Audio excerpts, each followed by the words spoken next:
മസിലുകൾക്ക് വേദന അനുഭവപ്പെടാൻ തുടങ്ങി. ആദ്യമുണ്ടായിരുന്ന ഒരു ഊർജ്ജസ്വലത അദ്ദേഹത്തിന് ലഭിക്കാതെ പോയി.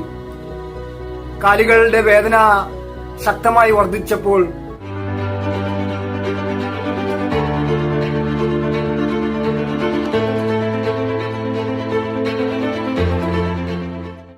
ദൈവത്തെ ഒരുവനും ഒരിക്കലും കണ്ടിട്ടില്ല.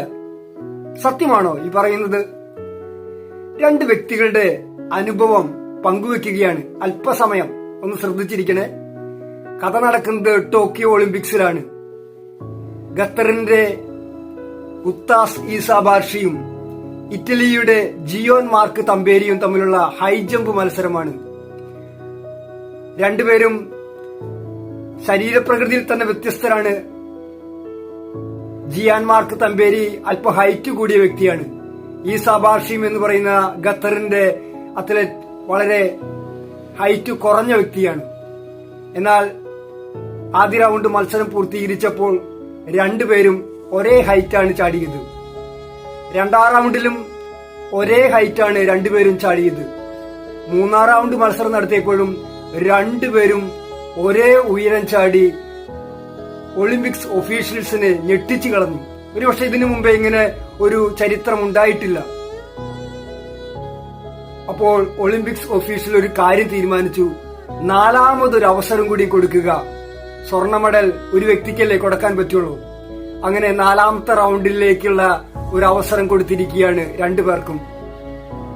നാലാമത്തെ റൗണ്ട് മത്സരത്തിൽ ഹൈജമ്പ് ചാടാൻ ഇറ്റലിയുടെ തമ്പേരിയും ഖത്തറിന്റെ ഈസാബാർഷിയും പരിശീലനം നടത്തിക്കൊണ്ടിരിക്കുന്ന സമയത്ത് ഇറ്റലിയുടെ ജിയോൻ മാർക്ക് തമ്പേരിയുടെ മസിലുകൾക്ക് വേദന അനുഭവപ്പെടാൻ തുടങ്ങി.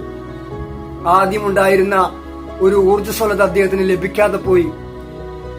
കാലുകളുടെ വേദന ശക്തമായി വർദ്ധിച്ചപ്പോൾ ഈസാബാർഷിക്ക് ഒരു കാര്യം തീരുമാനമായി. നാലാമത്തെ റൗണ്ടിൽ ഹൈജമ്പിൽ സ്വർണ്ണ മെഡൽ നേടുന്നത് ഞാൻ തന്നെയായിരിക്കുമെന്ന് ഉറച്ചു. കാരണം തമ്പേരിയുടെ കാലുകൾ അതീവ വേദനയാൽ കഷ്ടത അനുഭവിക്കുകയാണ്.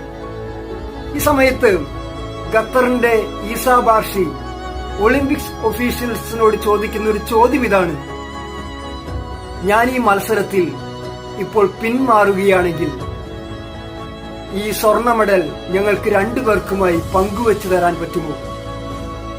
ജനം ഒന്നാകെ കൈയടിച്ച് ഗാലറിയിൽ ഉണ്ടായിരുന്നവർ അഷാരവും മുഴക്കി എണീറ്റു നിന്നു.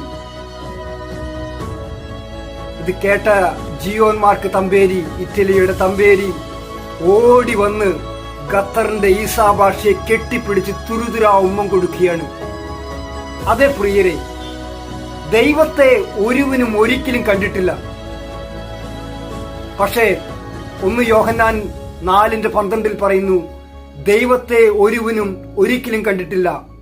എന്നാൽ നാം പരസ്പരം സ്നേഹിക്കുമ്പോൾ ദൈവം നമ്മിൽ വസിക്കുന്നു, അവന്റെ സ്നേഹം നമ്മിൽ കുടികൊള്ളുന്നു. നമുക്കും ദൈവങ്ങളാകാം. ആമേൻ.